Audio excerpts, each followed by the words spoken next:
തോമസുമായി കൂടിക്കാഴ്ച നടത്തി. അദ്ദേഹം ഇവിടെ വന്ന് അങ്ങേ കണ്ടിരുന്നു. അങ്ങ് കഴിഞ്ഞ ദിവസം തന്നെ പറഞ്ഞിരുന്നു ഈ മുനമ്പം വിഷയത്തിൽ ഒരു ചർച്ചയ്ക്ക് സന്നദ്ധനാണ്, കെ.വി. തോമസുമായി ബന്ധപ്പെട്ടിട്ടുണ്ട് എന്നുള്ളത്. ഇന്ന് രാവിലെ ശ്രീമാൻ കെ.വി. തോമസ് എന്നെ കാണാനായിട്ട് വന്നിരുന്നു. ഒന്നാമതായിട്ട് മാർപ്പാപ്പയുടെ മരണത്തിൽ ഒരു അനുശോചനം അറിയിക്കുന്നതിന് വേണ്ടിയിട്ടാണ് അദ്ദേഹം വന്നത്. രണ്ടാമതായിട്ട് ഞാൻ ആർച്ച് ബിഷപ്പായതിൽ, കോഴിക്കോട് രൂപ ആർച്ച് ഡയസ് ആയതിൽ എന്നെ അഭിനന്ദിക്കുന്നതും കൂടിയാണ് അദ്ദേഹം വന്നിട്ടുള്ളത്.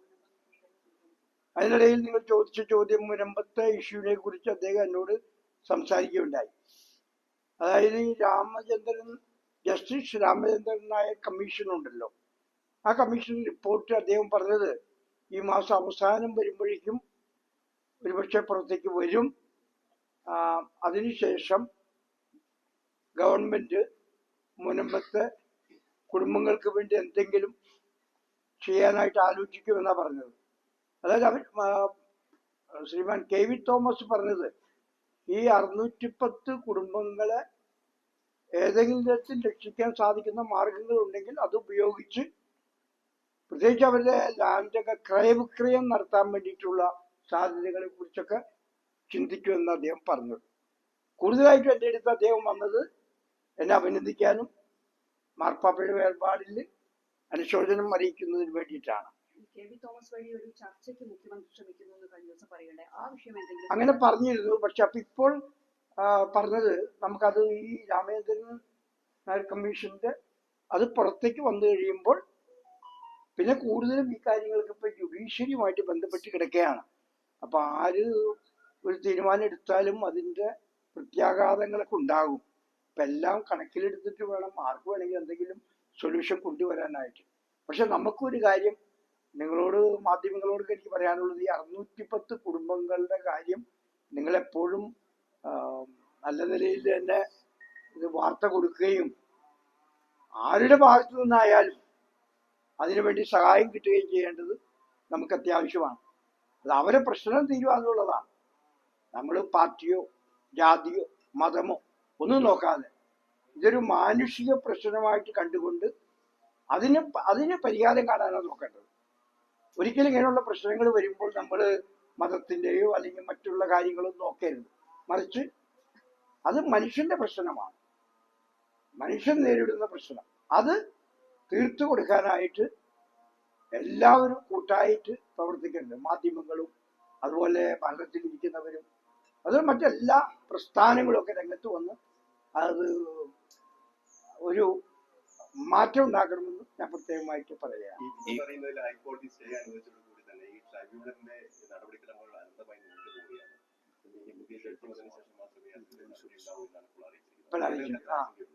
അതിനെക്കുറിച്ച് എനിക്ക് വലിയ അത് ശരിയായിട്ടൊന്നും പഠിക്കാനായിട്ട് എനിക്ക് പറ്റിയിട്ടില്ല. ഇതാണ് ഇപ്പോൾ എക്സ് ജുഡീഷ്യൽ എന്നൊക്കെ പറയുമ്പോൾ, ജുഡീഷ്യറിയുടെ കാര്യത്തിൽ കിടക്കുമ്പോൾ നമുക്ക് മറ്റുള്ളവർക്ക് തീരുമാനം എടുക്കാനുള്ള പ്രയാസങ്ങൾ തീർച്ചയായിട്ടും ഉണ്ടാകും. പിന്നെ എന്താണ് വരുന്നതെന്ന് നമുക്കറിയില്ല. കോടതിയിൽ ആർക്ക് വേണമെങ്കിലും എപ്പോൾ വേണമെങ്കിലും പോകാം. അതിന്റെ ഫലമായിട്ട് എപ്പോൾ വേണമെങ്കിലും വിധികൾ വരാം.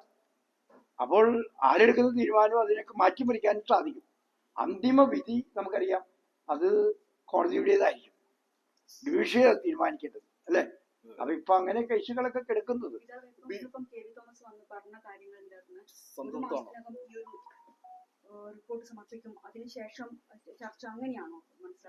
അദ്ദേഹം പറഞ്ഞത് ഈ മാസം അവസാനം രാമചന്ദ്രൻ നായരുടെ കമ്മീഷൻ റിപ്പോർട്ട് സമർപ്പിക്കുമെന്നാണ്. അപ്പൊ അത് കഴിഞ്ഞിട്ട് എന്താ വേണ്ടതെന്ന് വെച്ചാൽ നോക്കാം. അദ്ദേഹത്തിന്റെ റെക്കമെൻഡേഷൻ കൊണ്ട് എടുക്കണമല്ലോ. ഇങ്ങനെ ഗവൺമെന്റ് ഒരു കമ്മീഷൻ വെച്ചതാണ്. അപ്പൊ തീർച്ചയായിട്ടും ആ കമ്മീഷൻ പറയുന്ന കാര്യങ്ങൾ നോക്കേണ്ടി വരും. അപ്പൊ അതുകൊണ്ട് അത് കഴിഞ്ഞിട്ട് നമുക്ക് നോക്കാന്ന് പറഞ്ഞു. അതെ, കെ.വി. തോമസ് തീർച്ചയായിട്ടും അദ്ദേഹം ഈ മുൻപത്തെ ആളുകളുടെ കമ്മ്യൂണിറ്റിയിൽപ്പെട്ട ഒരു വ്യക്തിയാണ്. കൊച്ചിക്കാരനാണ് അദ്ദേഹം.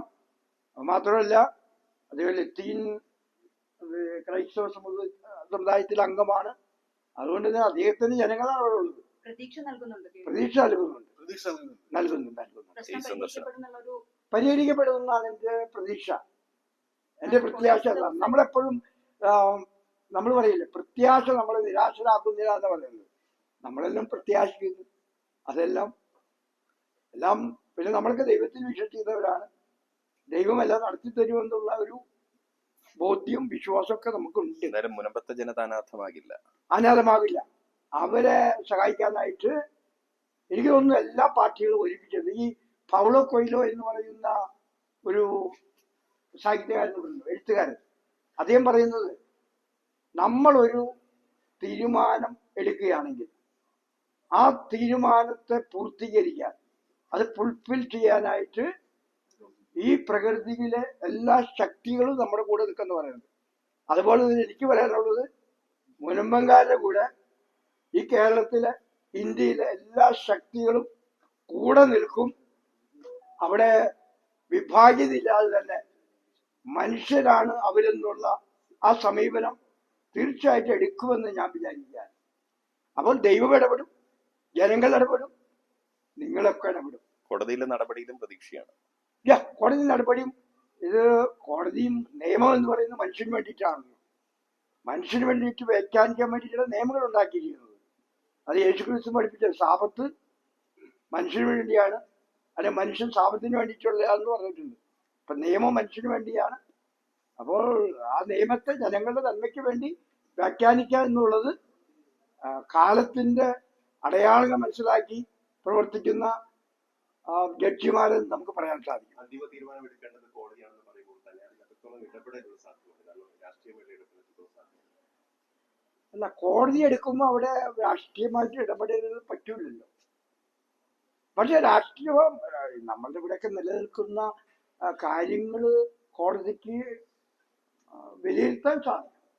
പക്ഷെ കൂടുതലും കോടതി എടുക്കുന്ന തീരുമാനം നിയമത്തിന്റെ അടിസ്ഥാനത്തിലുള്ള തീരുമാനങ്ങളായിരിക്കും. അതൊരിക്കലും നമുക്ക് ഇന്നതാണെന്ന് പറയാൻ പറ്റില്ല, അവരോട് പറഞ്ഞു കൊടുക്കാനും പറ്റില്ല. അങ്ങനെ ഒരു